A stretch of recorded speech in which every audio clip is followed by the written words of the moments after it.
Hello 2K fans, it's Loshbaum here, and I have a side-by-side comparison video of LeBron and MJ. This is going to be a debate that's going to last for decades. Who's the better player?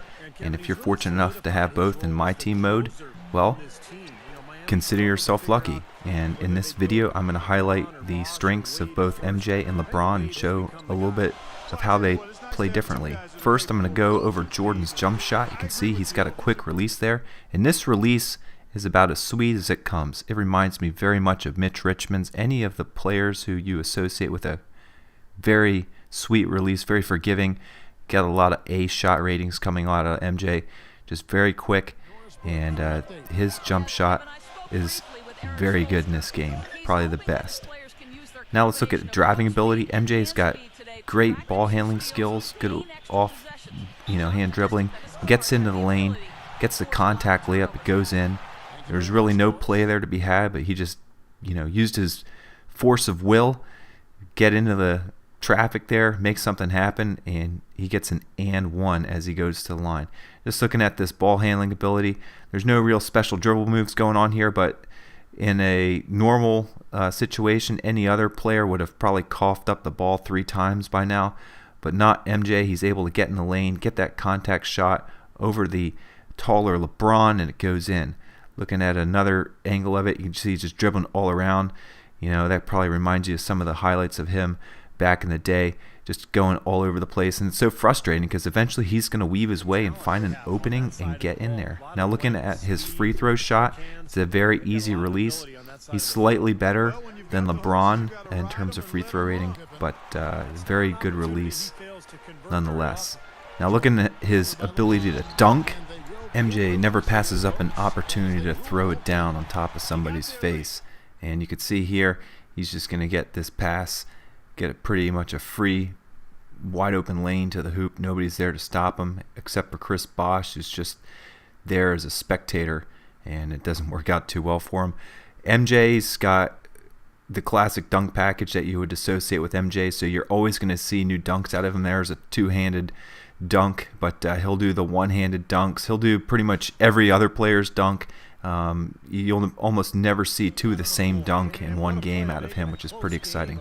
Now, this is one of Michael Jordan's biggest strengths, is going into the post and doing that post fadeaway shot. He can do that from far out. He can do that from about 18 feet, and he gets so much separation. The difference between him and some other players that you put in a post is he doesn't quite have the same strength that they do, but look at the separation and quickness of the move. He gets complete turnaround, a lot of separation. There's no way you can block that shot, and it's just money all day long. So if you ever find yourself, with the shot clock winding down, just put him into the post and then back him off. And you'll see when you try to find a post player to give the ball to, if you're running one of the post plays, Michael Jordan name usually comes up first because he's got the highest post rating. So now we're going to look at LeBron and start comparing and contrasting. There's LeBron's jump shot. He's got a much better three-point rating this year.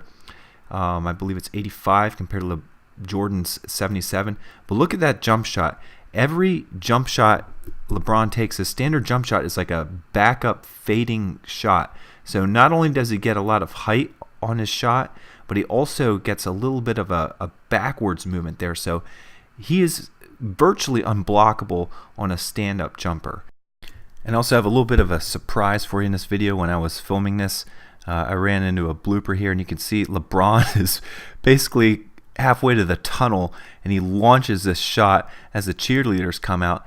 It's a massive rainbow. It probably hit off the roof of the building. And look at the cheerleaders are almost beating the ball to the net. That's a swish. I don't know if that's physically possible in real life, but LeBron makes it easy with that long-range ability.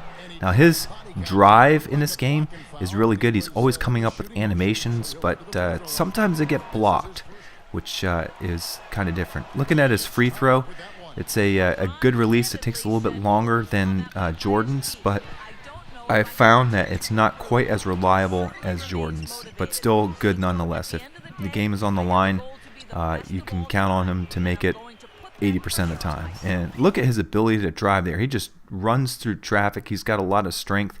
Nobody's really trying to stop him, but he's got good ball security. Just runs right past Jordan and throws that ball down.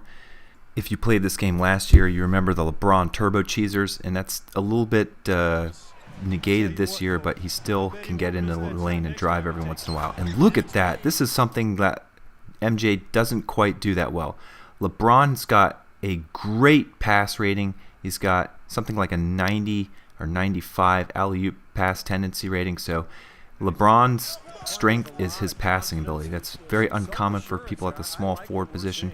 Here you can see he's getting double teamed in a post. Just like MJ, he's got that post fadeaway shot. Not nearly as reliable, but good nonetheless. And once again, you can see he gets a very good step back separation. It's a slower animation, but he gets more separation, and that's going to be an unblockable shot. But I think the remarkable thing is he's getting double teamed in a post, and he's not coughing up the ball, which is testament to his ball handling ability. So looking at Michael Jordan here, his stats, it's pretty much 90s all across the board. So look at that 76 three-point shot, but his strength is his mid-range and close shot. That mid-range shot coupled with his shoot-off dribble and shooting traffic are what make MJ lethal inside the arc. Pretty much any type of layup or any dunk that you're going to attempt with him is going to go in. As long as he's got an open lane to the basket, he's going to drive, and it's going to work out for you. 99 steal, 99 stamina, 92 speed, defensive awareness 96, offensive awareness 97. I don't know, why those aren't 99s. They should be capped for all other players at those ratings, because he is probably the greatest of all time. But look at that shoot-off dribble and shooting traffic. Incredible. Post fadeaway 94, and if you couple that with his tendencies, that's what makes him unstoppable. On-ball defense 95, 97 consistency. What a great package all around. Now 6'6", he's a shooting guard. However, you can put him at the small forward position, or a lot of people like to run with him at the point guard position. Very versatile, just like LeBron. LeBron can play pretty much any position up to power forward. And his tendencies are just off the charts across the board. I mean, where most players would have like a 0 or a 5, he's got something in the 40s or 60s. So any animations available if you've got MJ out there. LeBron, a few differences here. You'll look, he's got that much higher three-point shot rating, a little bit lower mid-range shot and in close. His layups and dunks are not quite maxed out. However, you'll find that those differences are negligible. It's pretty much the same. He just has a little bit harder time getting his drive to the rim than MJ, but it's not that much of a drop-off. Look at it, the speed, it's a little bit better. It's still got the 99 stamina. Now, LeBron's offensive awareness is 99, and he's quite an athlete, knows how to get the ball in the hoop late in the game when things are coming down to the wire. His on-ball defense is 83, so that's a lot different, but remember, he's 6'8", 250 pounds, so you've got a lot of real estate there to get in people's way. Looking at the tendencies, you can see he's got a lot of good tendencies. However, it's just not completely maxed out across the board. Once again, I mean, you're talking about the two best players in this mode, so of course everything he has is very good, just not quite as maxed out as MJ was. But that's my review of MJ and LeBron. Both great players, both different players, but tremendous scorers and great defenders.